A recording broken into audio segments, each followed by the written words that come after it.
There's a kind of dilemma or a false choice that a lot of native New Yorkers will have that live in areas that I grew up in and live in now.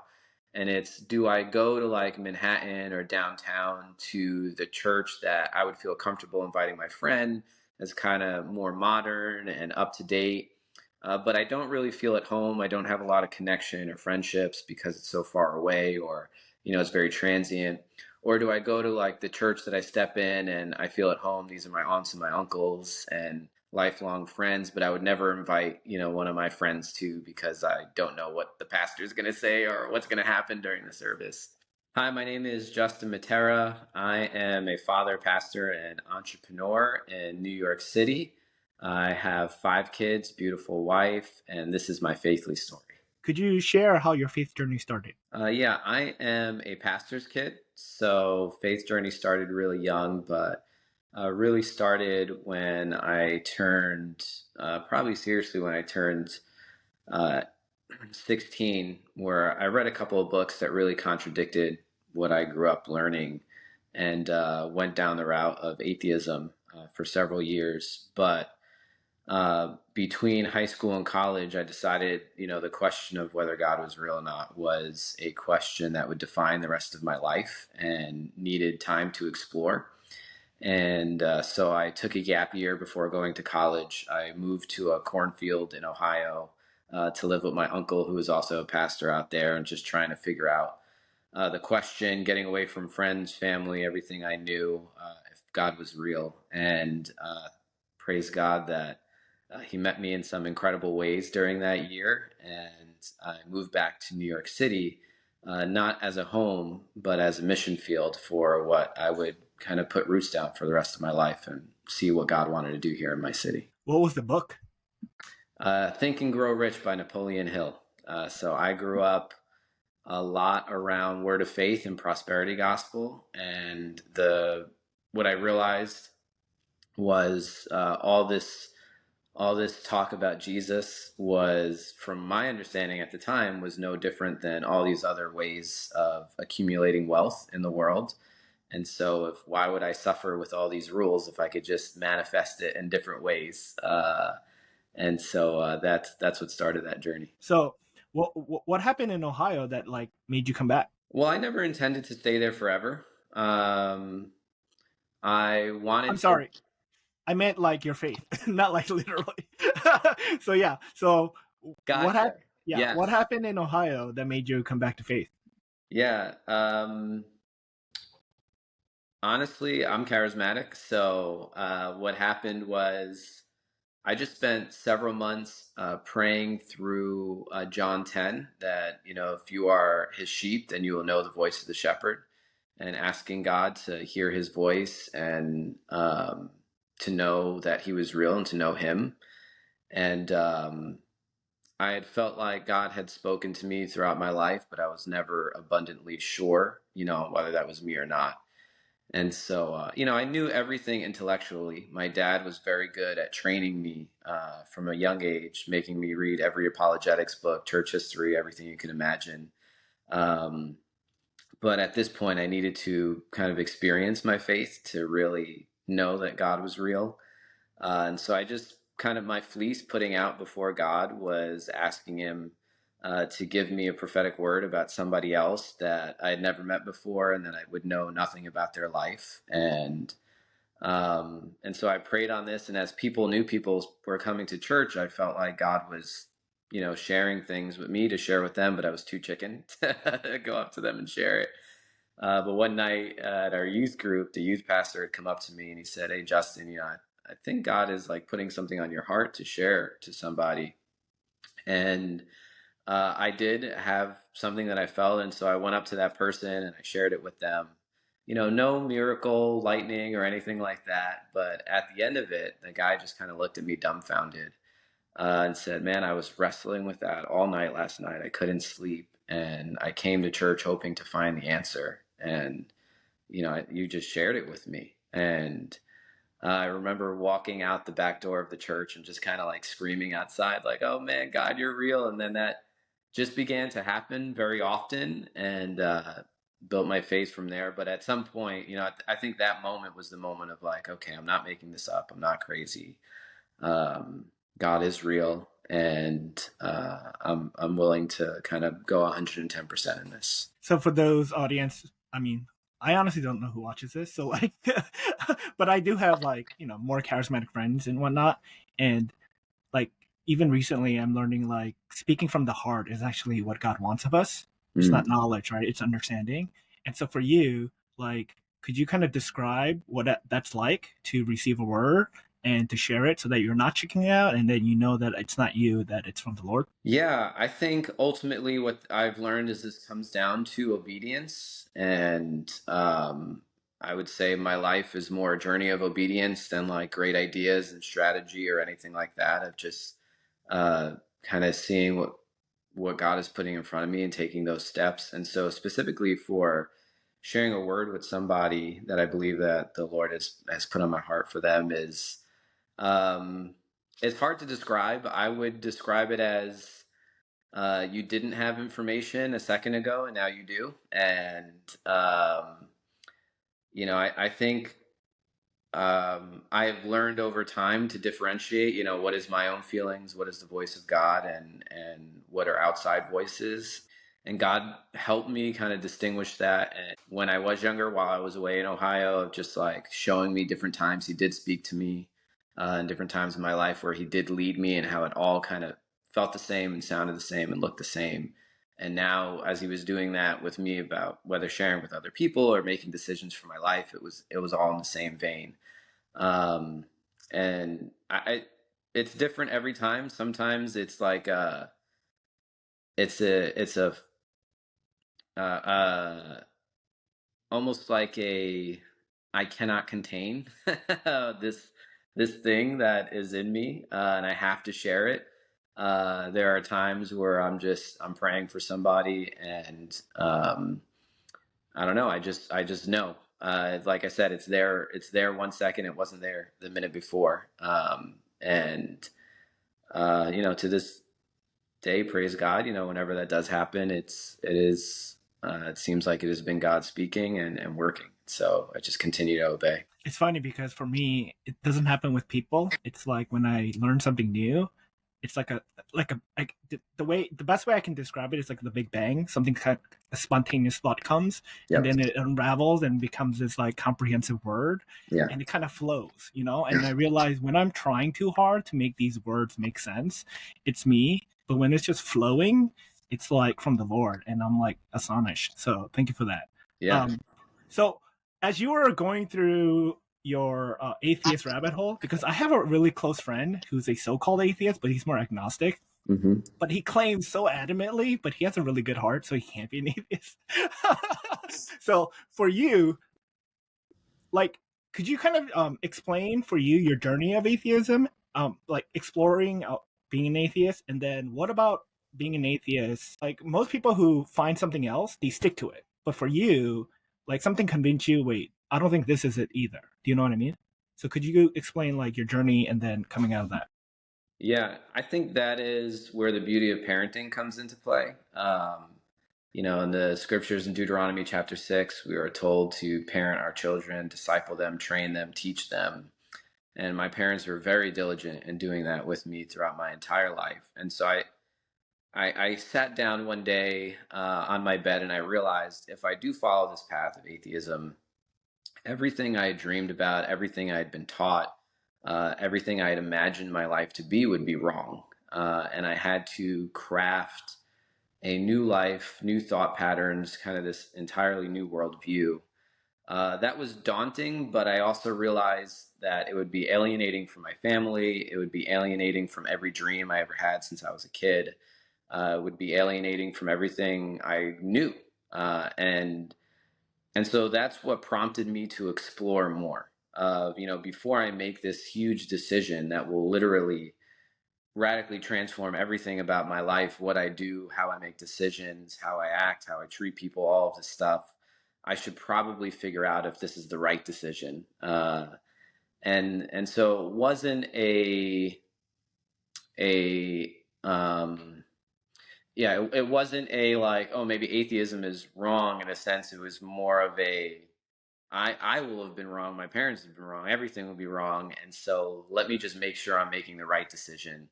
And I chalk that up to good discipleship from my parents, because I would have never had that moment if they didn't spend countless years and hours with me in discipleship, because it would have been easy for me. I would have never had to readjust expectations, life, dreams, and all of that, and everything I'd learned and been taught. It would have just flowed naturally into a new lifestyle and state. Could you describe your experience of that discipleship experience? Because it sounds like your parents were really patient with you. Yeah, they did a great job. They also have 5 kids, and we have a couple of adopted siblings as well, and they always took in children in the church. But my parents intentionally sacrificed parts of their career and jobs to help disciple us. For instance, my dad would make sure he always dropped us off at school and picked us up. And during those times, he would have conversations with us. We always had to wake up earlier to do Bible study in the morning. Our Sunday afternoons after church, we weren't allowed to go anywhere. We had to have family time where we did devotions and prayer. We were at we were never allowed to play sports that interfered with our Sunday worship gathering. Whereas like a lot of my friends would miss half the year, my parents instilled this, this is a priority, and it is more important than anything else in your life to be with the saints. And my dad in particular made sure that I had a good stream of books. And so every night before I went to bed when I was younger, he would read books to me. He would read biographies of like John Wesley, Spurgeon, Whitfield, like all of these incredible uh, people. And then when I got older, he would just constantly feed me books to read. So starting like by the time I finished 8th grade, I'd finished John Maxwell's entire library on leadership. Or when I was in high school, I was reading, lots of books on science and scripture, interpretations of Genesis. In college, I was reading lots of how the canon came to be.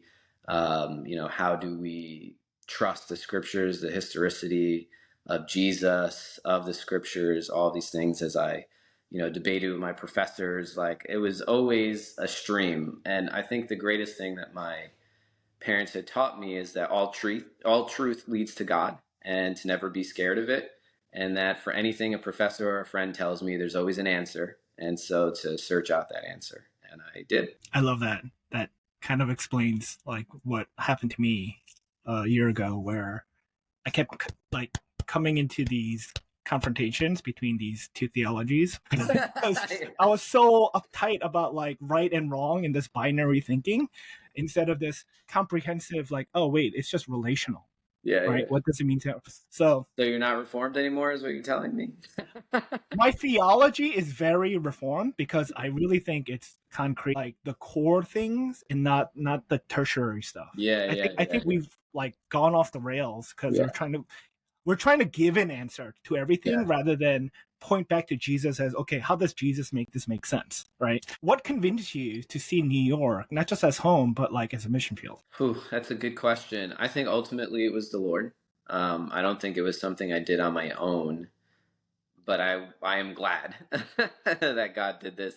I always find it strange when like people from out of state or out of city come to New York and like, oh, it's our mission, or we want to do, I don't disparage it, but I always think of like the most contextualization that you have is where you grew up and where you were born. And you don't have to spend years to figure out the culture and the people. We all know that the best missionaries are the indigenous missionaries. And God has sent the nations to my city and as my friends. And when I planted our church, one of the beautiful things about it is my childhood friends and my wife's childhood friends were a lot of the first people who came and or told their family members about it. And these are people I went to middle school with, high school with, grammar school with.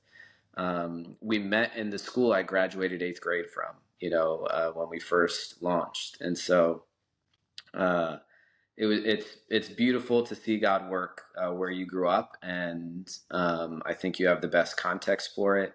But ultimately, it was just a strong sense from the Lord that while I was there, that you are, because a lot of people wanted me to stay in Ohio. I made a lot of friends there, um, and me and my uncle just both discerned separately, like God was calling me back to New York City, and I felt strongly that I had to go back with this mindset that this was my lifelong mission field rather than just going back home. Okay, so did you plant right away when you got here, or what was that process like?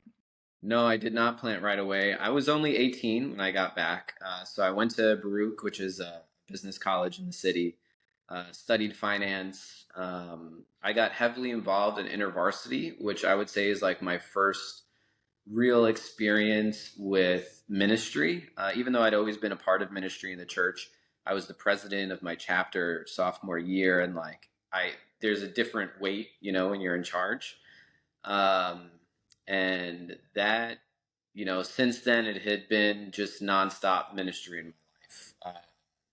And so after that, I became the youth pastor in my home church. And then after that, I became the executive pastor there. After a couple of years of doing that, uh, you know, I left there, took a year off to pray through church planning, and then planted Zion. I believe in 2017, January, we had our first worship service. So can you kind of unpack what planting to church is like? I'm honestly asking for myself now. So yeah, like what are the steps to planting a church? I do not encourage anybody to do it how I did it. I did not follow any of the models that was taught to me. So I when I graduated college, a couple of weeks after, I did two things. I got engaged and I started my first business. And I'd felt like, I'd seen my parents struggle monetarily through ministry, my entire life. Didn't want to see that happen. But I think God was just moving and doing something different because planting in the city, bivocational is like pretty much a must if you want to have a sustainable church plant. And so my marketing business at that time was able to sustain me, where I didn't need salary for the first several years of the church. So essentially, what I did was for that year off, what you were supposed to do in year zero is you're supposed to fundraise, you're supposed to build a core team, and you are supposed to like look for all, a place to be, have interest meetings, small group meetings, all of this different thing. But that year, God had spoken to me a couple of very clear things, which was I'm not to tell anybody that I'm planting a church, that I'm supposed to rest from ministry work, and that he wanted to do a lot of internal things in me before I did this work. Um, and so I was actually in Redeemer City to City's church planting cohort at that point. And, every month we're getting together and everybody's sharing about their core team that they're building and the funds and what network or denomination they joined and how much they raised and their small group meetings and their strategy plans. And I'm just like, yeah, I got nothing. I'm not doing anything. But I remember a morning, and I would come to God regularly and say, like, God, is it time? And God would just say no. But one morning I woke up, and sometimes this happens to me where, like, I just feel like the first thing that happens when I wake up is the Lord speaks to me. And that morning, I just felt like God tell me it's time. And so, like any good millennial, I just opened my smartphone and posted on Facebook, I'm going to plant a church. But the next 6 weeks after that were a whirlwind. I got 30 people that joined and wanted to be, were interested in being part of the plant. I was able to raise a little over $300,000. I joined a network and a denomination. Wrote a few blogs that had gotten, I don't know, I think it was like 5 or 6 thousand views and shares around me. So within those 6 weeks, a year's worth of work was done, and I think just God's timing. He just had everything mapped out. I had to be obedient, and He provided funds. He provided people, and my wife was also pregnant with our second one at that point. And so again, not uh, something I would recommend to be having. So between our first interest meeting and our second interest meeting, my wife gave birth to our second son. uh, and a couple of months after that, we found a space and started doing, monthly preview services. But yeah, within a few weeks, everything that I should have been planning a year for happened. And our first preview service, we had 50 people come, and it was just kind of explosive from there for us. What were some of your thought processes in joining a denomination and not just doing it independently?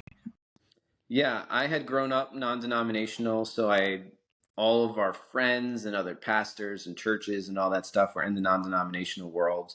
And even though I do think there's benefits to that, the major downfall I saw to that was the lack of accountability. And I knew, as good as my intentions are, at the end of the day, power corrupts, and I needed to have a way to get fired. And that would keep me honest. It would, keep the church healthy.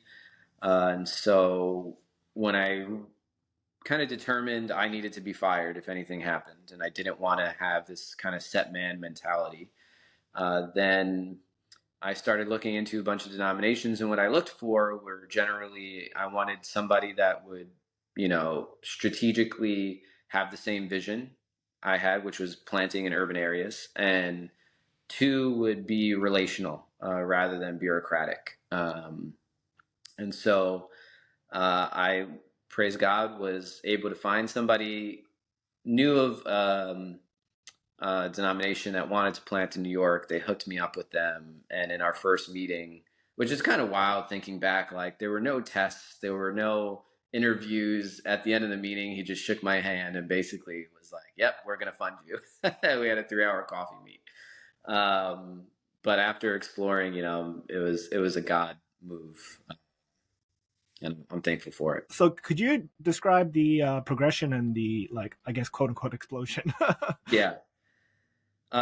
Man, so my heart for New York City is, I'm a native New Yorker, and we reach native New Yorkers, but native New Yorkers don't generally live in Center City. And so I want to plant congregations as far away from Manhattan as possible, but still in New York City. There's a kind of dilemma or a false choice that a lot of native New Yorkers will have that live in areas that I grew up in and live in now. And it's, do I go to like Manhattan or downtown to the church that I would feel comfortable inviting my friend, as kind of more modern and up to date? But I don't really feel at home. I don't have a lot of connection or friendships because it's so far away, or, it's very transient. Or do I go to like the church that I step in and I feel at home? These are my aunts and my uncles and lifelong friends, but I would never invite, one of my friends to, because I don't know what the pastor is going to say or what's going to happen during the service. Um, and so I wanted to kind of plant right in that sweet spot. And so, yeah, by our third Easter, we had 400 people that came to that service. It was a lot. We had 300 people regularly on a Sunday, and this was in a few years. There was just a huge need, but we grew too fast, and there were a lot of cracks. Our core values were community, discipleship, and prayer.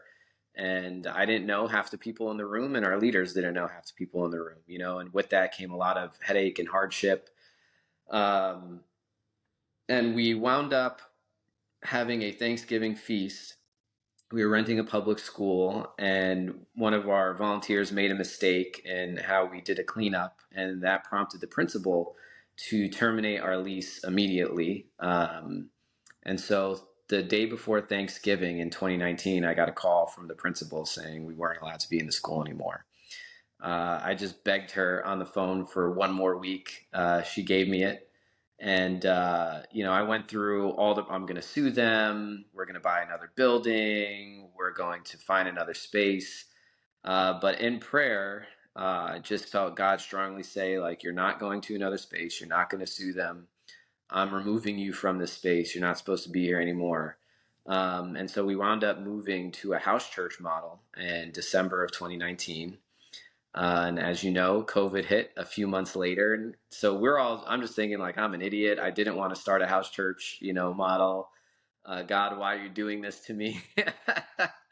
um, but when COVID hit, it kind of all made sense at that point, like why we did what we did. And that helped us survive. But in COVID and coming out of COVID, as a leadership team, we kind of reflected on what happened. We never wanted to be a mega church. We didn't feel like that was where we were being called to, especially if our value of community to do it well. And so we decided our sweet spot would be about a church of 120 to 150 people.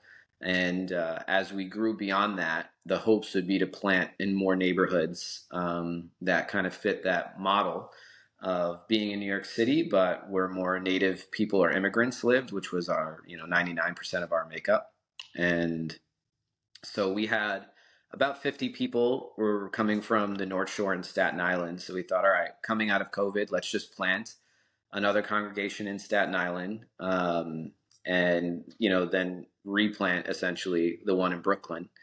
And so we did that, um, and we, kind of try to develop this model where we're not a campus, but we're not another church plant either. So have some kind of backbone operations, marketing, and thing where our congregation pastors can really focus on ministry, but they have their own budget, own leadership team, own ministries, and our ministries will cross pollinate as needed and help each other out.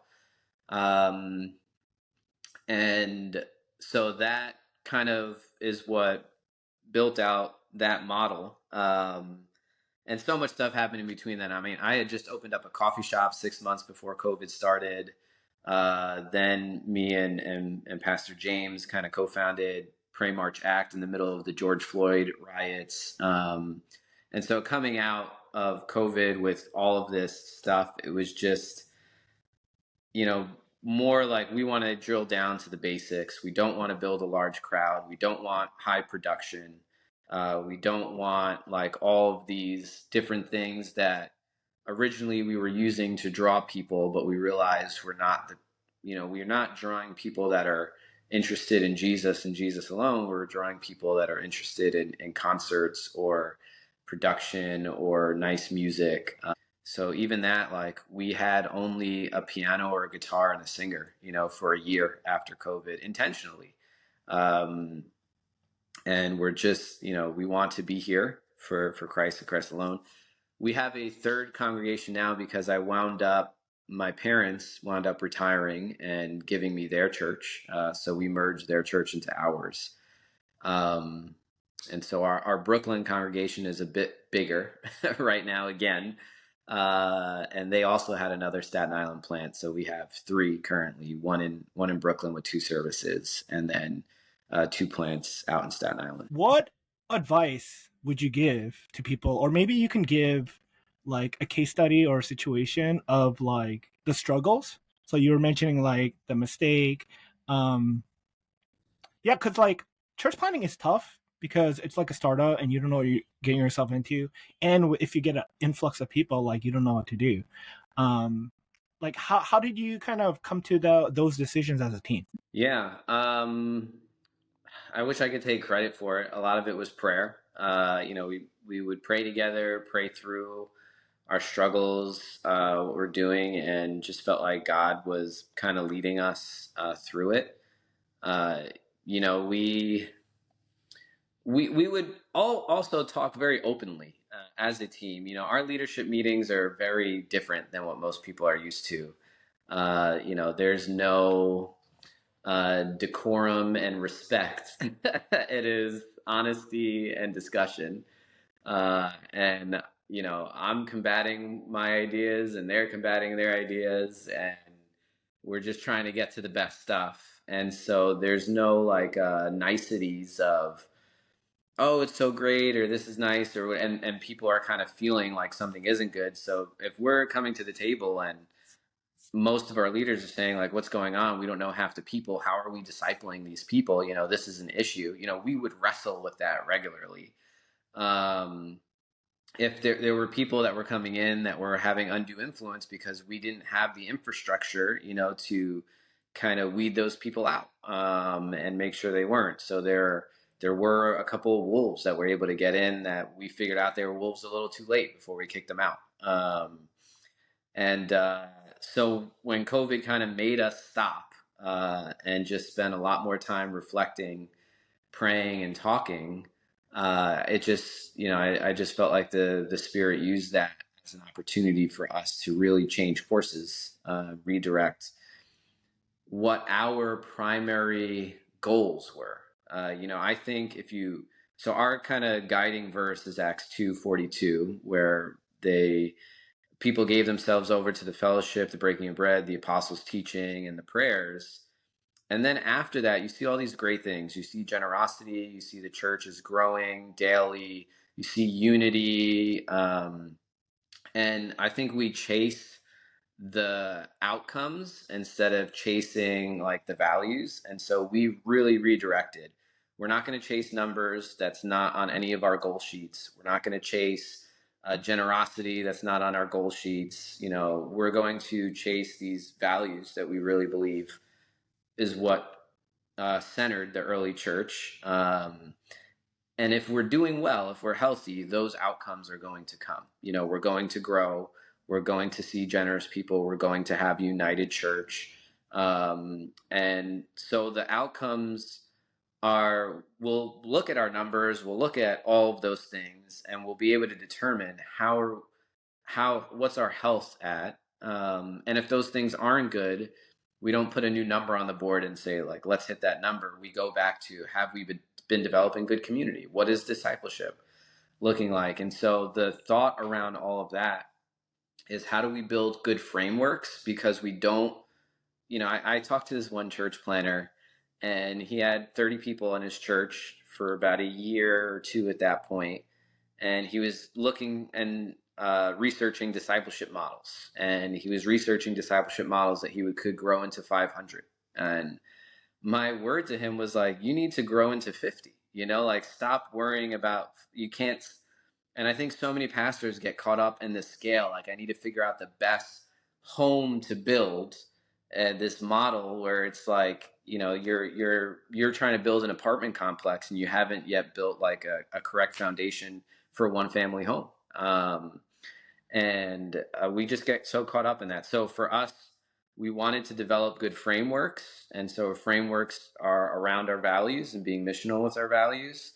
And how do we have organic discipleship, but also have some church structure to provide discipleship? And I always tell people like, we're never a small group church, because like when I would ask pastors, how's discipleship going in your church? They would give me like, oh, 60% of my church is in small groups. That tells me nothing about how discipleship is going. It just tells me like how good you are at getting people to a midweek thing. And anytime I ask a pastor, how have you been discipled in your life? They never tell me they went to a small group. They tell me about somebody who took them into their home and had dinner with them and confronted them and prayed with them. And so, yes, we have groups, right? We have midweek groups, Bible studies, life groups, whatever it is.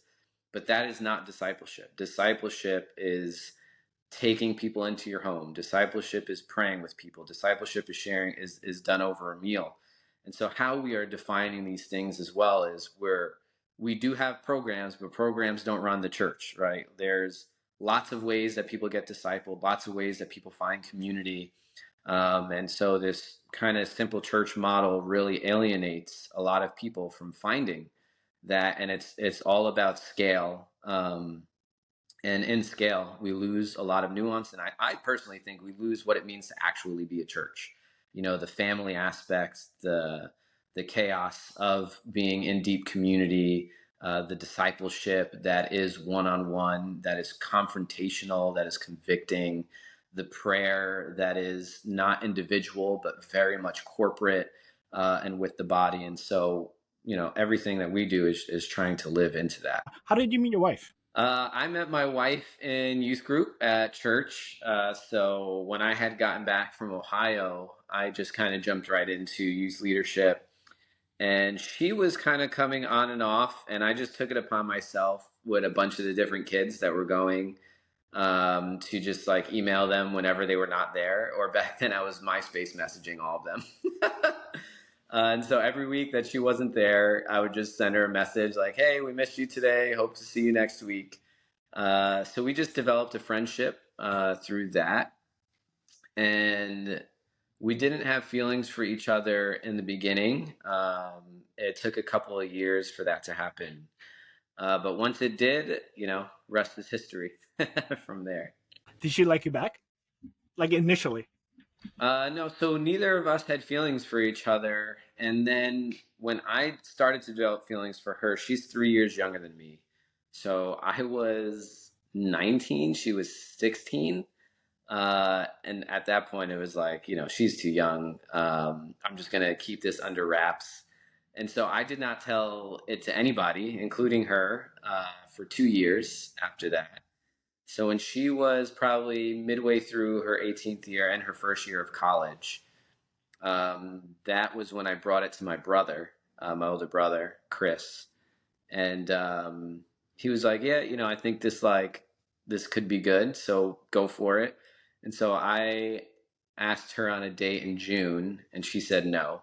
Um, and then it's funny. I went home and just kind of like prayed, and I just felt like every other time I wanted to be with somebody, I felt God just say no, like stop pursuing. But this time, I just felt a clear, you have to pursue. It's time to pursue. And so 1 month later of pursuing, and she said yes. She tells me she said no because, I had been preaching regularly in the youth group at that point, and she knew my stance on dating to marriage. So she felt like she was saying yes to marry me, not just yes to date me. Which she was. There was no going back after that. So, I'm glad she eventually said yes. We dated for a year. We're engaged for a year. And then we got married. She was still in college when we were married, so she finished out her senior year in college while in our first year of marriage. What's one thing you learned in marriage that you wish you knew while you were dating? Oof. I think the one thing I've learned through marriage and kids is how selfish I am. And that was the kind of joke the first year of marriage between Heather and I, is we didn't realize how selfish we were. And then when we thought we came to a good place, then we had a kid, and then again didn't realize how selfish we were. If there's one thing I've learned, it is, Jesus sanctifies us through the responsibility of sacrifice. And the more we sacrifice, whether that's for family, kids, the mission of the church, we are sanctified by it because we are doing what Christ did for the church. And that's the greatest calling, is sacrifice. And so if there's ways, if you want to be married, if you want to have kids, my hope or my word of advice is sacrifice for the mission and for the church, because there's no greater preparation. Yeah. So when you had your first child, like, how did that change you as a man and a father? Man, having my first child was rough. I always tell new parents, the first 3 months of your first child will be the worst 3 months of your life, because you're not used to no sleep. You're not used to, like, if somebody gets you mad, you can't have a discussion with them. You can't explain and have them apologize, and ask for forgiveness. Anything that they do wrong, you just have to suck it up. You can't shake them, you can't hit them, you can't throw them. You just have to literally lay down every desire, every self-righteous attitude that you have, and you still have to do your normal life. I still had to work my job. There were many nights where I just had to leave at 2 a.m. because Heather and I were fighting about how to parent our baby at that time, and take a walk around the block, cool down, and then come back. it was extremely difficult, and it's simultaneously the greatest thing that I had done. I always find it funny because, like, I just couldn't believe they gave me this kid in the hospital and said to go home. I just like I was 26, Heather was 22 at the time, and we just like, what are you doing? Like, why are you leaving this life in our hands? Um, but like, waking up to see my son love me and like want to cuddle with me and just smile every time I walked in the room, like there was nothing more precious than that. Uh, so it was a profound impact. I mean, I'm not the same person, and I never will be. I'll never complain about being tired again, like because that is true tiredness. My first one was also just generally more difficult than all my other ones in the sense of never wanting to sleep.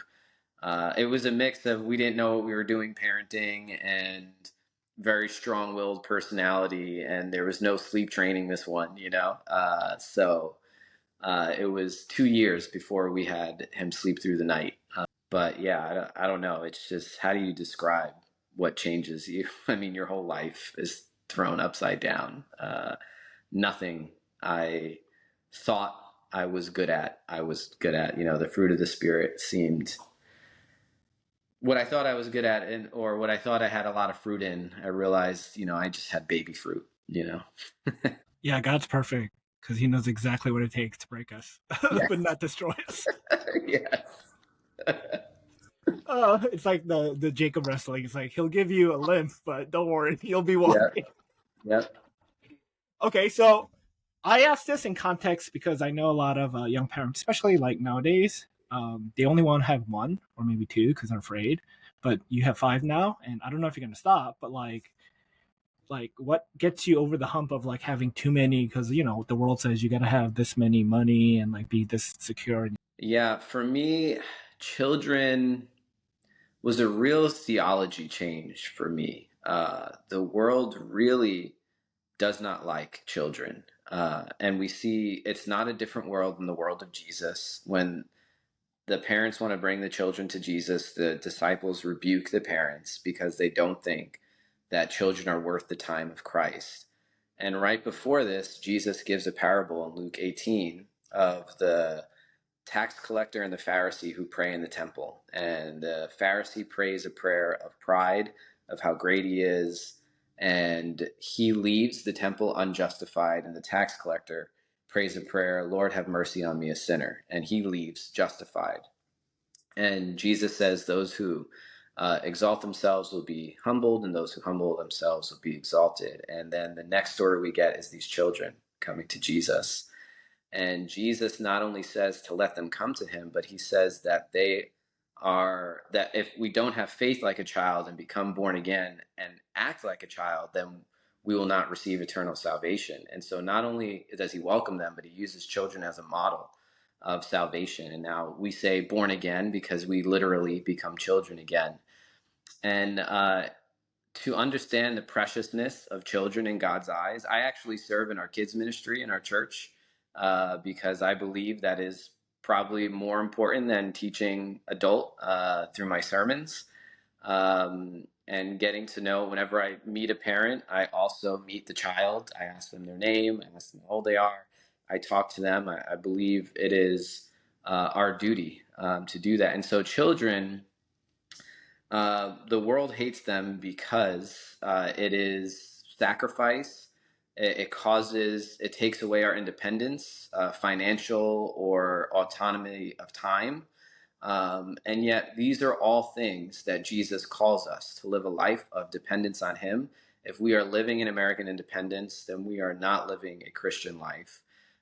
Jesus calls us to live financially dependent on Him, to give up all of our riches, to give up all of these things. And so when you think about what children produce in us, it is godliness, it is sanctification, it is holiness.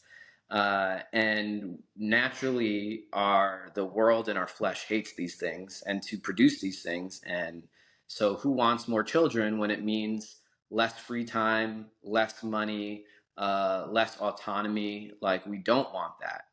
And I think when you begin to change your theology around children and you realize that children are a blessing, even though, me and Heather will chuckle, like these blessings are not the blessing, when when Jesus tells the two disciples that want to sit at his right hand and left hand, and he says, "Will you? Are you able to drink the cup that I am about to drink?" And they say, "Yes."